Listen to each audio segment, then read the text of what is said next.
Hi garden friend. If you're out there watering your garden every single day, stop. I'm Sally and today I'm sharing 5 common watering mistakes that I've made myself so you don't have to. And stick around because today's garden tip of the day is one of my favorites. Let's go. Mistake number 1, a little splash of water every single day. I know it feels like the responsible thing as a gardener. It feels caring. But let me tell you what's actually happening down in the soil. When you're only giving a little water each day, you see it never really soaks down very far. It just sits in that top inch or two, and your plant's roots, being smart little things, go, well, why would I bother stretching down any deeper if everything I need is right up here? So your roots stay shallow, and shallow roots are just fragile. They dry out fast, they struggle in a heat wave, and your plant ends up needing you to show up with that garden hose every single day for the rest of its life. So here's the fix.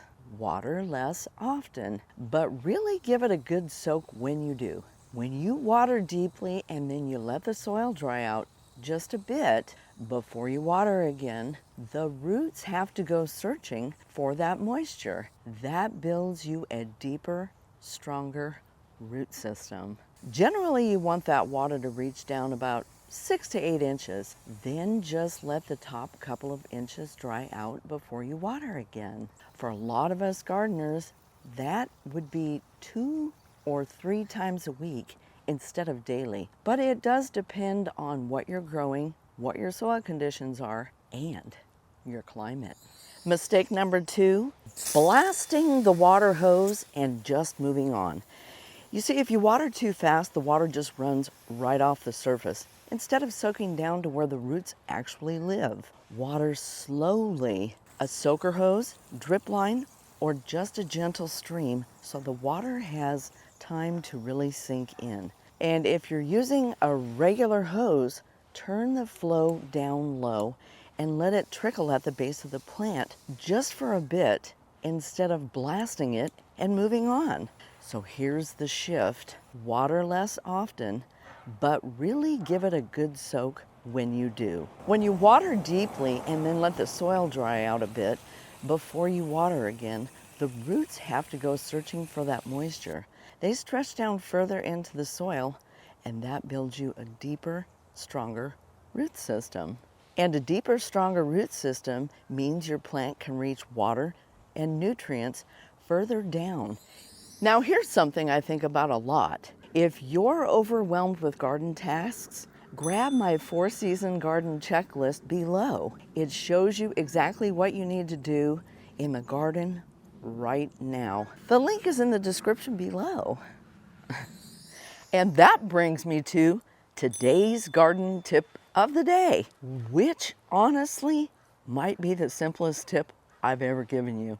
I still use it myself. Stick your finger about 2 inches down into the soil. And if it feels dry, go ahead and water. And if it's still a little bit damp, leave it alone. Your plant is fine. It doesn't need you yet. That's it.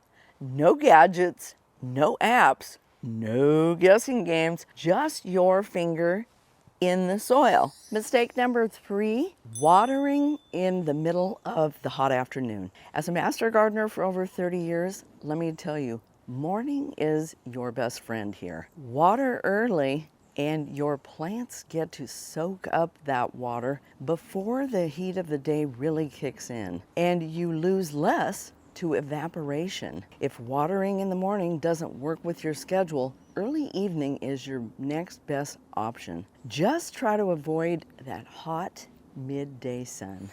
And I want to talk for a minute about what just happened here in the beautiful Pacific Northwest, because if you're anywhere near me, you know exactly what I'm talking about. We just came through a 3-day heat wave. It's not something that we're used to up here. Around 100 degrees or more, that doesn't happen very often. Our gardens just aren't built for that kind of heat the way gardens down south are.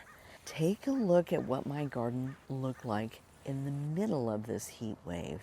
Now, some of this stress, honestly, I couldn't have avoided. That's just what extreme heat does. But I'll tell you, the plants that had those deep established root systems, they pulled through so much better than the ones I'd been babying with those little daily sips. Now, I did this as an experiment. That's really the heart of why I wanted to make this video right now.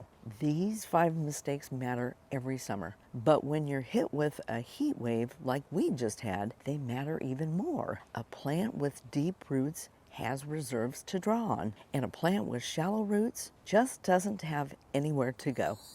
Mistake number 4, skipping mulch. I know I talk about mulch a lot, but a couple of inches around your plants slows moisture loss down so much, which means you're not even needing to water as often in the first place. Straw, bark chips, even shredded leaves from your own yard all work beautifully. And one more thing before you go changing everything today, if your plants are used to that daily little sip of water, ease into deeper watering over a week or 2 rather than switching cold turkey. Think of it like weaning them off a habit, not flipping a switch overnight. And deep watering isn't the same as flooding. You just want a slow, thorough soak that drains well, especially with pots, raised beds, or heavy clay soil. And mistake number 5, the one that trips up even experienced gardeners, confusing a wilting plant for a thirsty plant.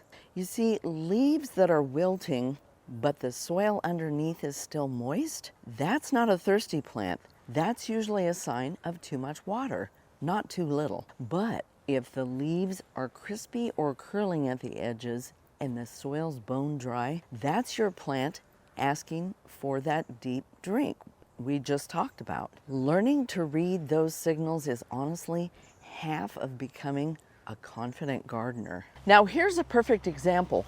Right here in front of me, my salvia, it's in a pot, and if you look at it, some of these leaves are drooping a little. They're looking a little bit sad. And I'll be honest with you, my first instinct was exactly the mistake we're talking about. I went ahead and watered it before I even thought to check the soil first. But here's the thing, if I'd checked before I watered, I probably would have found the soil was plenty moist to begin with, which means this drooping was never about thirst in the first place. That's the trap. When a plant looks sad, our instinct is always to reach for the watering can first and ask questions later. But a drooping potted plant is very often telling you the opposite story, that it's sitting in too much moisture. Maybe because the drainage isn't right, or the pot's not letting water move through properly. So my real fix now is to let this dry out fully before I even think about watering again, and to double check that this pot is actually draining the way it should. And honestly, me making this mistake on camera in real time might be the best proof I can give you that even after 30 years, this one still catches me off guard sometimes. Let me know in the comments below, are you a daily waterer, or have you already made the switch to deep watering? I'd love to know where you are on this journey. And if you've been enjoying this video, please subscribe. It truly helps my channel to grow, and I'm so grateful for each and every one of you. I hope you've been inspired today. I hope you're having a great gardening day, and I'll catch you in the next one.